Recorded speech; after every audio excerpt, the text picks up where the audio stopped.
नमस्कार, जयश्री ब्लॉग या यूट्यूब चॅनलमध्ये तुमचं पुन्हा एकदा स्वागत करते। तर तुमच्यासाठी पुन्हा एक नवीन अशी रेसिपी घेऊन आलेली आहे। तर आज आपण पनीर स्टार्टअप म्हणजेच पनीर 65 बनवतोय किंवा ह्याला पनीर फ्राय पण बोललं जातं। तर मग चला बनवूया।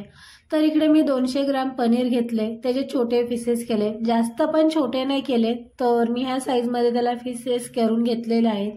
आता आपण याच्यामध्ये घालून घेणार आहे थोडेसे मसाले। तर इकडे मी 1 चम्मच काश्मीरी मिरची पावडर घालून घेते। तसंच अर्धा चम्मच मी याच्यात धने पावडर घालते। धने पावडर ऑप्शनल आहे, जर तुम्हाला घालायचे असेल तर घाला, नाही घातली तरी चालेल, पण मी अर्धा चम्मच घालून घेते। तसेच थोडीशी गरम मसाला घालून घ्यायचा, थोडीशी हळद घालायची, जास्त नाही, नॉर्मल अशी हळद घालायची। तसंच इकडे थोडेसे मी जिरे पावडर घातले, तसंच काळी मिरची पावडर आणि थोडासा चाट मसाला किंवा तुमच्याकडे जर मॅजिक मसाला किंवा मॅगी मसाला असेल तर तो घातला तरी चालेल। तरी मी थोडासा चाट मसाला घालून घेतलाय। आणि आता आपण याच्यात घालणार आहे आलं लसूण पेस्ट आहे, तर ती घालते मी अर्धा चम्मच।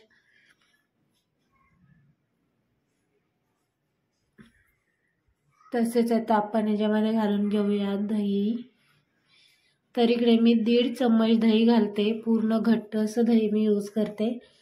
तर इकडे 1.5 चम्मच मी दही घालून घेतलंय।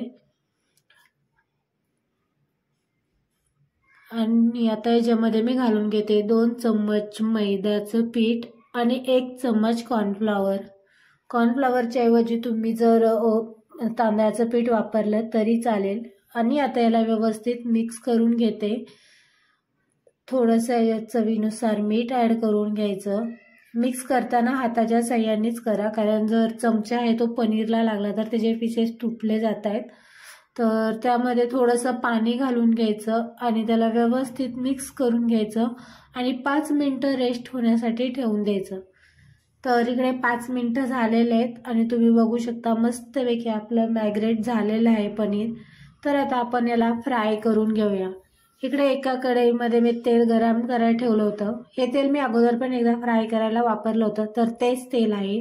आणि आता आपण त्याच्यामध्ये जे पनीरचे पीसेस आहेत तर ते घालून घ्यायचे आणि त्याला व्यवस्थित, म्हणजे जास्त पण फुल गॅसवरती फ्राय नाही करायचं, थोडासा गॅस स्लो करायचा आणि त्याच्यावरती फ्राय करून घ्यायचं।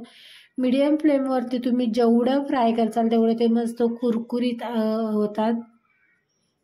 तर तुम्ही बघू शकता इकडे आपले फ्राय झालेले आहेत। तर इकडे मी आता याला एका प्लेटमध्ये काढून घेते आणि जे आपले बाकीचे पण राहिलेले आहेत थोडेसे, तर ते पण तसेच फ्राय करून घ्यायचे। जास्त स्लो गॅसवरतीच फ्राय करायचे जेणेकरून, कारण फास्ट गॅसवर केलं तर ते करपतात आणि टेस्ट पण वेगळी लागते। तर स्लो गॅसवरतीच त्याला मस्त असे मी इकडे सर्व फ्राय करून घेतलेले आहेत। तर आपले पनीर 65 रेडी झालेले आहेत। तर त्याला मी इकडे एका प्लेटमध्ये शेजवान चटणीसोबत खाण्यासाठी घेतले। तुम्ही याला मेयोनीज सोबत किंवा टोमॅटो सॉस सोबत पण खाऊ शकता। तर तुम्ही बघू शकता मस्तपैकी आपले पनीर 65 रेडी झाले। तर कसे झाले ते मला नक्की कमेंटमध्ये सांगा आणि तुम्ही पण बनवून बघा। भेटूया नेक्स्ट ब्लॉगमध्ये। धन्यवाद।